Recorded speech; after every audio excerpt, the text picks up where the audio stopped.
जी sir, एक minute sir जी। जी आज जो पीसी बुलाई गई है, क्या मुख्य उद्देश्य के तहत आज प्रेस कॉन्फ्रेंस? भारत के सबसे बड़े गैर राजनीतिक संगठन जय हिंद मंच की राष्ट्रीय टीम आज बीएमएस स्कूल के प्रांगण में श्री अरुण खरब जी के, जो जय हिंद मंच के प्रदेश के महासचिव हैं, उनके नेतृत्व में जय हिंद मंच के जो हरियाणा के उपाध्यक्ष हैं सियाराम जी एडवोकेट साहब, उन लोगों ने राष्ट्रीय टीम से इस विषय पर यह चर्चा की थी कि आज देश में आंदोलन और राजनीतिक उठापटक जो चल रही है, उसमें बहुत सारे लोग जय हिंद मंच का रोल जानना चाहते हैं। उस विषय पे आज ये हमने प्रेस वार्ता रखी है। आज की अगर शहीदों की बात की जाए तो कहाँ कहाँ के दौरे रहे और क्या संदेश दिया गया? आज अलग अलग वार्ड में और अलग अलग जगहों पे जय हिंद मंच का जो कैडर है उसकी एक्टिविटीज़ थी और नए कैडर के निर्माण के लिए कार्यक्रम रखे थे। जय हिंद मंच का ये मानना है कि जाति, धर्म, क्षेत्र, गोत्र और राजनीतिक पार्टियां ये सेकेंडरी होनी चाहिए और राष्ट्र प्रथम होना चाहिए। जय हिंद मंच जिस मुद्दे को लेकर के गांव-गांव, ब्लॉक-ब्लॉक और जिला वाइज जा रहा है, उसका मुख्य मकसद ये है कि आज देश में 140 करोड़ लोग पार्टियों के बीच बंटकर रह गए।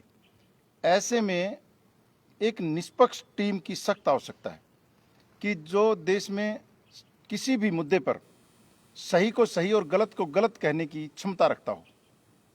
आज प्रत्येक व्यक्ति किसी न किसी पार्टी का हिस्सा है, इसमें कोई बुराई नहीं, लेकिन सवाल ये उठता है कि फिर निष्पक्ष कौन होगा, किसी भी मुद्दे पे फैसला कैसे हो, सही और गलत का निर्णय कैसे हो, उसके लिए एक निष्पक्ष टीम की आवश्यकता है, जो जय हिंद मंच अपना काम कर रहा है।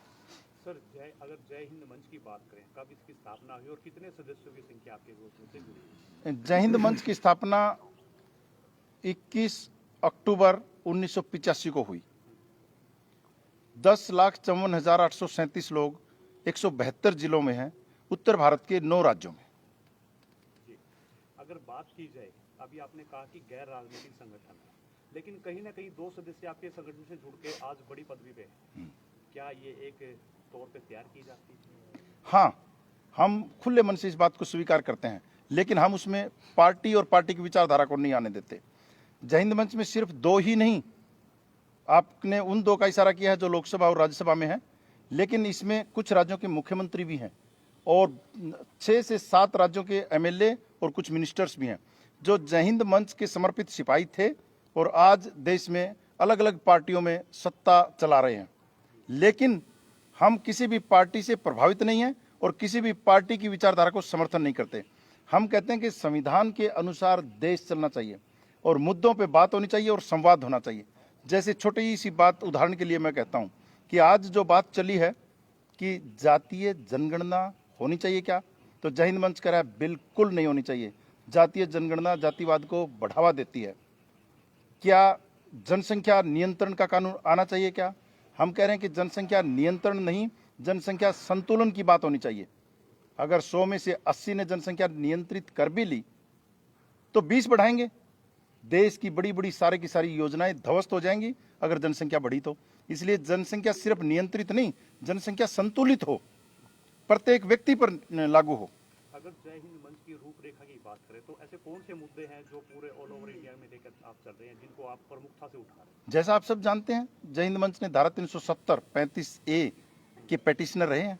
जय हिंद मंच के राष्ट्रीय उपाध्यक्ष सुप्रीम कोर्ट के एडवोकेट राकेश जी मुदगिल, जय हिंद मंच ने we the citizen title suit से ये केस लड़ा, नीचे 4 कोर्टों में हारे और सुप्रीम कोर्ट से जीते। इस सरकार ने और संसद ने बिल पास किया, ये सरकार का और संसद का धन्यवाद। लेकिन जय हिंद मंच के 10,54,000 लोग, जिनको मैं फक्र से कहता हूं कि अरुण खरब जी जैसे और एडवोकेट सियाराम जी जैसे जय हिंद मंच के पदाधिकारियों ने अपना पूरा जीवन लगाया, तब धारा 370 और 35A हटी और इस देश के अभिन्न अंग जम्मू कश्मीर इस भारत का हिस्सा बना। 1985 से आप लोगों ने मंच का संचालन कर रहे हैं, लेकिन आज भी कहीं ना कहीं एक देश एक कानून नहीं बन पाए। क्या खामियां रही? खामियां ये रही कि प्रत्येक व्यक्ति अपनी जाति को महत्व दे रहा है, प्रत्येक व्यक्ति, मैं पार्टी नहीं कह रहा, प्रत्येक व्यक्ति अपने क्षेत्र को महत्व दे रहा है। जय हिंद मंच इस प्रयास में है कि व्यक्ति समाज की इकाई है, राष्ट्र निर्माण व्यक्ति निर्माण से होगा। जय हिंद मंच अपने सेमिनार्स लगा करके, अपनी वर्कशॉप लगा करके प्रत्येक व्यक्ति को ये तैयार करना चाहता है कि आप जाति, धर्म, क्षेत्र और गोत्र के आधार पर नहीं, काबिलियत के आधार पर मतदान करें और काबिलियत के आधार पर मतदान करके बेहतरीन से बेहतरीन जनप्रतिनिधि विधानसभाओं में और लोकसभा में भेजें। जिस दिन ये काम कर पाई जनता, उस दिन राजनीतिक पार्टियां अपने आप सुधर जाएंगी, उनमें अपने आप लोकतंत्र आ जाएगा। सर, आप जय हिंद मंच के संस्थापक भी हैं और राष्ट्रीय अध्यक्ष भी हैं। 3 कृषि कानून लाए गए थे, जिसे लेकर 1 साल तक अभी तक बवाल मचा हुआ देश के अंदर, और मोदी जी ने, जो देश के प्रधानमंत्री, उन्हें माफ़ी मांगकर किसानों से अभी वो कृषि कानून वापस लेने की बात भी कह दी है। तो इस बारे में क्या कहना आपका? जय हिंद मंच का पहले दिन से डंके की चोट पर खुल के कहना है, किसानों की मांग जायज़ है। किसानों की पिछले 70 साल से दुर्गति हुई है। किसानों की उत्पाद का कभी सही मूल्य नहीं मिला, उनको सही खाद नहीं मिली। किसानों की जितनी भी मांगे हैं 100% सब की सब जायज़ हैं। लेकिन ये आंदोलन किसानों का आंदोलन है, लेकिन दुष्टों के और राक्षसों के हाथ में है और उनका नेतृत्व है। पहले दिन से हम कहते हैं कि हम 20 साल से किसान आंदोलन के लिए लड़ते रहे।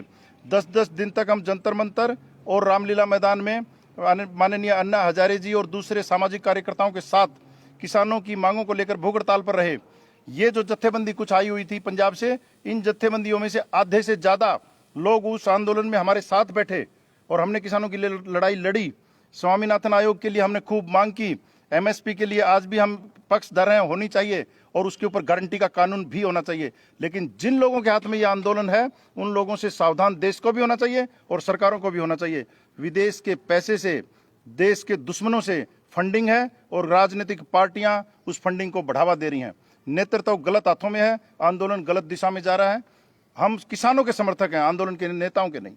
चलिए सर, जब कंगना रनौत है फिल्म अभिनेत्री, उसके आए दिन किसानों के खिलाफ बयान भेजी जाती है उनकी, और अभी कुछ दिन पहले, अभी जो कल या परसों की बात है, तो पठानकोट से वो मथुरा वृंदावन जा रही थी, तो उन्होंने भैया आके माफ़ी मांगी और वहाँ से गई। लेकिन आज कंगना रनौत का एक बयान आया है कि मैंने किसानों से माफ़ी नहीं मांगी।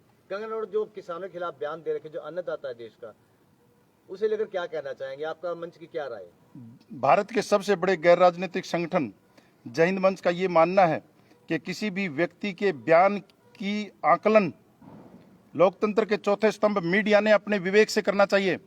अगर किसी कला के व्यक्ति, किसी शिक्षा के व्यक्ति और किसी खेल के व्यक्ति को किसी दिए गए बयान पर अगर राष्ट्रीय परिप्रेक्ष्य में देख करके उसको इतना बड़ा अगर बना करके देखा जाए, तो ये लोकतंत्र के चौथे स्तंभ मीडिया के विवेक पर भी प्रश्न चिन्ह लगता है। क्यों उसके बयान को इतनी तवज्जो दी गई?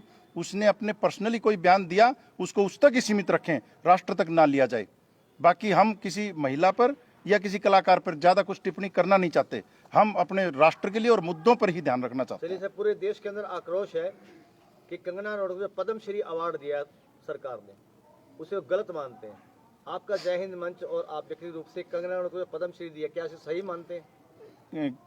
जितने भी अवार्ड हैं, पद्मश्री, पद्म विभूषण, भारत रत्न, उनका एक पूरे का पूरा सिस्टम है नीचे से लेकर के ऊपर तक कि वो किन व्यक्तियों को दिया जाना चाहिए और कब और किन हालातों में दिया जाना चाहिए।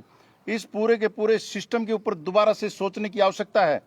जय हिंद मंच के 10,54,000 लोग डंके की चोट पर कहते हैं कि जिस तरीके से सुप्रीम कोर्ट में सिलेक्शन कॉलेजियम, गवर्नर की नियुक्ति, उसी तरीके से सभी के सभी पद्मश्री, पद्म विभूषण और पद्म विभूषण उनको किस आधार पर दिया जाता है, इस पर गहराई से और जड़ से सोचने की और दोबारा से मैकेनिज्म तैयार करने की जरूरत है। ऐसा नहीं होना चाहिए कि सरकारें जिसको चाहे दें और जिसको चाहे ना दें। कोई क्राइटेरिया तो फिक्स होना चाहिए। तो क्या अभी जो कंगना रनौत को पद्मश्री दिया गया है, आपकी नज़र में, आपके जय हिंद मंच की नज़र में, क्या वो सही है या गलत है? मैं इतना बड़ा व्यक्ति नहीं हूँ पद्मश्री जैसे किसी बड़े अवार्ड की ये कर सकूं कि ये उसको दिया जाना चाहिए और उसको नहीं दिया जाना चाहिए, उसको दिया गया वो ठीक और उसको दिया गया गलत, ये मैं कहने का अधिकारी नहीं हूँ और मेरी इतनी क्षमता भी नहीं है। मैं तो एक मामूली सा संगठक हूँ, लेकिन मैंने अपने विचार रखे हैं जिनको फिर दोहरा रहा हूँ कि इतने बड़े सम्मान किस आधार पर दिए जाते हैं, इसका 140 करोड़ लोगों को जानने का हक है। सर, अभी आपने कई आंदोलनों का जिक्र किया कि किसानों की आवाज़ उठाई, हमने व्यापारी की आवाज़ उठाई, लेकिन जब भी कोई आंदोलन होता है उसमें से कुछ लोग राजनीतिक विचारधारा से जाके जुड़ के नेता बन जाते हैं। क्या जय हिंद मंच ऐसे व्यक्तियों पे आगे, जिसको आपने सींचा है, जिसको आपने तैयार किया है, और जब फल पाने की वो होती है तो वो पार्टी से जुड़ जाते हैं, क्या जय हिंद मंच इस पे रोक लगाएगा? जय हिंद मंच इस पर रोक नहीं लगाता। जय हिंद मंच इसके लिए उनको मोटिवेट करके तैयार करता है, लेकिन वो किसी पार्टी विशेष के पक्ष में जाने की नहीं कहता। राजनीति से दूर रह करके गैर राजनीतिक संगठन जो काम करते हैं वो ठीक नहीं है। राजनीति अछूत नहीं है। जय हिंद मंच का ये मानना है कि अगर साफ सुथरी छवि के शिक्षित, सक्षम और सक्रिय और अच्छे लोग, सज्जन लोग अगर राजनीति से दूर रहेंगे तो दुष्ट राजनीति पर हावी हो जाएंगे। इसलिए अच्छे लोगों को राजनीति में आना चाहिए। लेकिन आपका प्रश्न बहुत सही है, ये पीड़ा मेरी भी है कि जय हिंद मंच के 10 लाख लोगों की, देशभक्त लोगों की कमर पे चढ़ करके कुछ व्यक्ति ऊंचाई तक आते हैं और फिर वो मुख्यमंत्री, केंद्र के मंत्री और कैबिनेट मिनिस्टर बन करके उन्हीं पार्टियों की विचारधारा में विलीन हो जाते हैं जिन पार्टियों से हम लोकतंत्र की बचाव की संघर्ष कर रहे हैं। सर, आगे क्या लक्ष्य रहने वाला है? क्या और कौन से मुद्दे लेके चलने वाले हैं ताकि हरियाणा, पूरे भारतवर्ष के नागरिकों का उसमें भला हो सके? हम पूर्ण रूप से कुछ बड़े मुद्दों पर देश की जनता का ध्यान दिलाना चाहते हैं। सरकारों से हम कोई मांग नहीं करते और किसी राजनीतिक पार्टी से कोई मांग नहीं करते। हम जनता से ये कहना चाहते हैं कि आप आंख और कान खोल करके आप ये बात पूछो सरकारों से और पार्टियों से कि हम मुख्यमंत्री प्रदेश का चुनते हैं या पार्टी का। चुनाव के दौरान मुख्यमंत्री को अपनी पार्टी के लिए वोट मांगने का हक किसने दे दिया? प्रधानमंत्री को पूरे देश में घूम घूम करके अपनी पार्टी की पैरवी करने का हक किसने दे दिया? देश का प्रधानमंत्री होता है, पार्टी का नहीं। प्रदेश का मुख्यमंत्री होता है, किसी पार्टी विशेष का नहीं। अगर आज किसी प्रदेश का मुख्यमंत्री किसी दूसरे प्रदेश में जाकर के राजनीति करता है और पार्टी की पैरवी करता है, वो प्रदेश किसके भरोसे छोड़ के जा रहा है?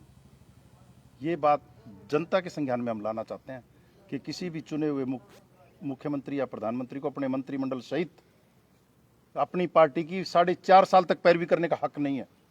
6 महीने कर सकते हैं। जय हिंद मंच की ऐसी सबसे बड़ी कौन सी उपलब्धि है जिसको आपको देख के गर्व होता है, और ऐसी कमी कौन सी है जिसको थोड़ा सा लगता है कि हमारे को उसमें सुधारने की जरूरत है?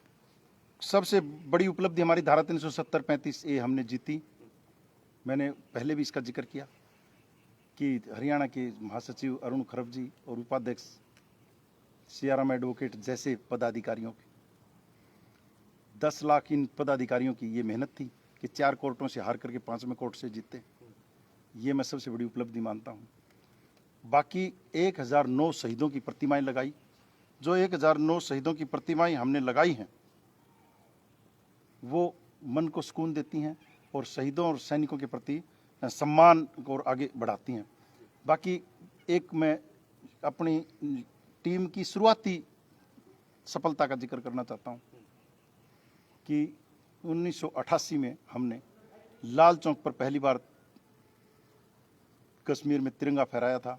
जय हिंद मंच के 2.5 साल बाद रूलिंग पार्टी जो आज है उसके द्वारा झंडा फहराया गया। हमने वो झंडा फहरा करके ये मैसेज दिया था कि कश्मीर भारत का अभिन्न अंग है। और आज भी बीएसएम स्कूल के अंदर इस विषय पर ये बातचीत उन बच्चों के लिए एक प्रेरणा है जो 1600 बच्चे इस स्कूल में पढ़ते हैं, बीएसएम सीनियर सेकेंडरी स्कूल में। उन बच्चों तक ये मैसेज जाए कि कश्मीर भारत का अभिन्न अंग है। इसको दुनिया के सामने लाने के लिए जय हिंद मंच ने 1988 में पहली बार लाल चौक पर तिरंगा फहराया। भविष्य पीढ़ी को सुधारने के लिए क्या कैरियर काउंसलिंग जरूरी है? हाँ, उस पर जय हिंद मंच के आज जो मेरे साथ बैठे हुए हैं ये पायलट हैं और पायलट अनिल शर्मा जी, ये स्कूल जाते हैं और आज भी बीएसएम स्कूल में अरुण खरब जी से इसी विषय पे मुलाकात करने भी आए हैं कि हम बच्चों से बात करना चाहते हैं, क्लासेज लेना चाहते हैं, वर्कशॉप लगाना चाहते हैं। क्योंकि पायलट 12वीं पास बनता है, बीए पास या एमए पास नहीं। बच्चे की शुरुआती जीवन में उसको ये ट्रेनिंग दी जाती है।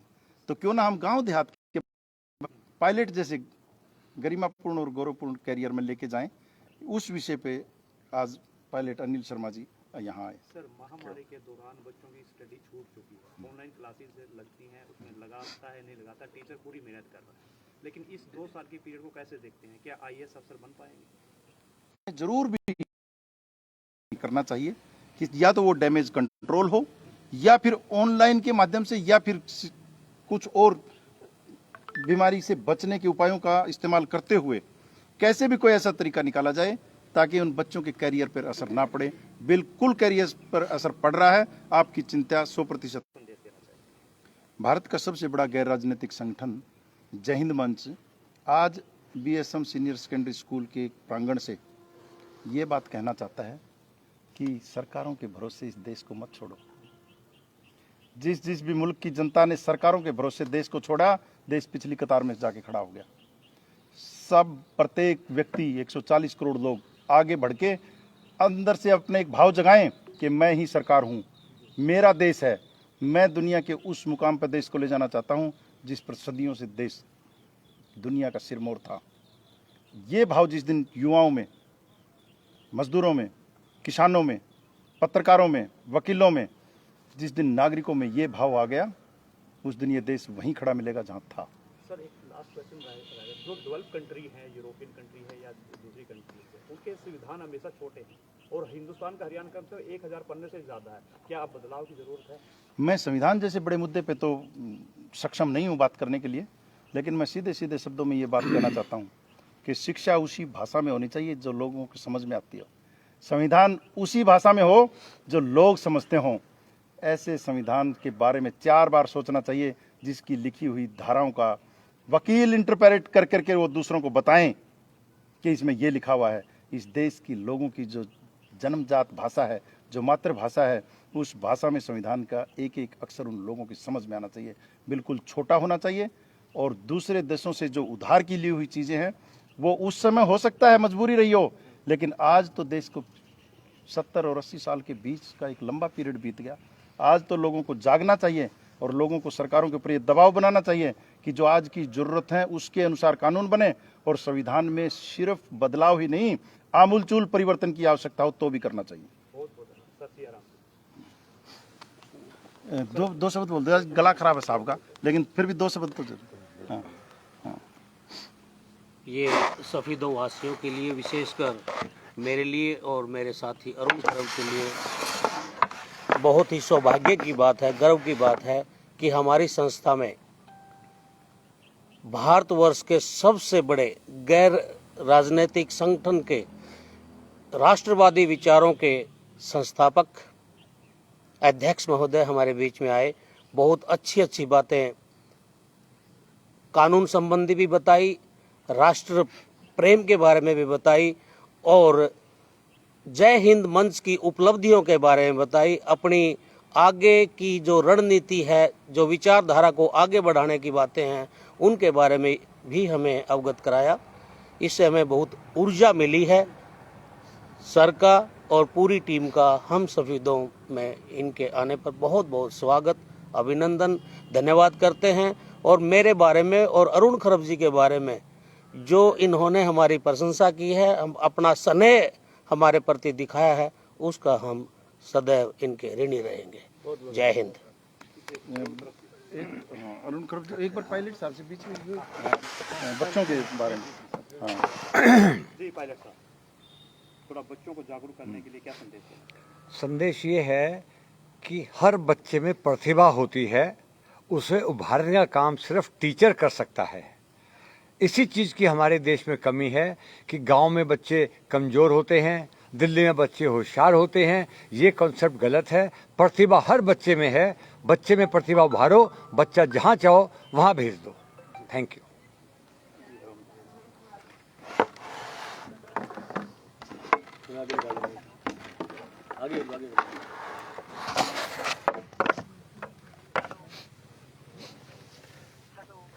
अरुण जी, आज बीएसएम के प्रांगण में पहुंचे हैं सुरेश शर्मा जी, जी, जय जी। हिंद मंच के संस्थापक हैं और साथ में पायलट साहब पहुंचे हैं, तो क्या कहेंगे? आज हमारे बीच में गैर राजनीतिक जो संगठन हमारे पूरे भारत का और उसके राष्ट्रीय संस्थापक हमारे आदरणीय भाई साहब सुरेश जी हमारे बीच में पहुंचे हैं। उन्होंने जो अब प्रेस के माध्यम से जो संदेश दिया है, अब वो सुन कर करके ही हमारा खून जो है ना गर्म हो गया है। अगर किसी प्लेटफॉर्म पे हमारे को उन्होंने खड़ा कर दिया तो क्रांति अवश्य हम ला सकते हैं। मैं उनकी बातों से बड़ा प्रभावित हुआ हूँ कि अगर कहीं किसी प्लेटफॉर्म पे हमारी कहीं ज़रूरत पड़ती है तो मुझे इतना एकदम गरम खून हो गया है कि भाई साहब कहीं ड्यूटी लगाएं और हम उस पर पूर्ण रूप से हम खरा उतरने की कोशिश करें। और आज विद्यालय में पूरा हमारे आदरणीय पायलट जी और मेरे बड़े भाई आदरणीय सुरेश जी बीच में पहुंचे हैं। तो पूरी टीम जो है दिल्ली से चल कर के आई है। मैं उनका अपने विद्यालय में पहुंचने पर तहे दिल से धन्यवाद करता हूं। जो थोड़ी सी लेट हुए ना उसके लिए क्षमा चाहता हूँ।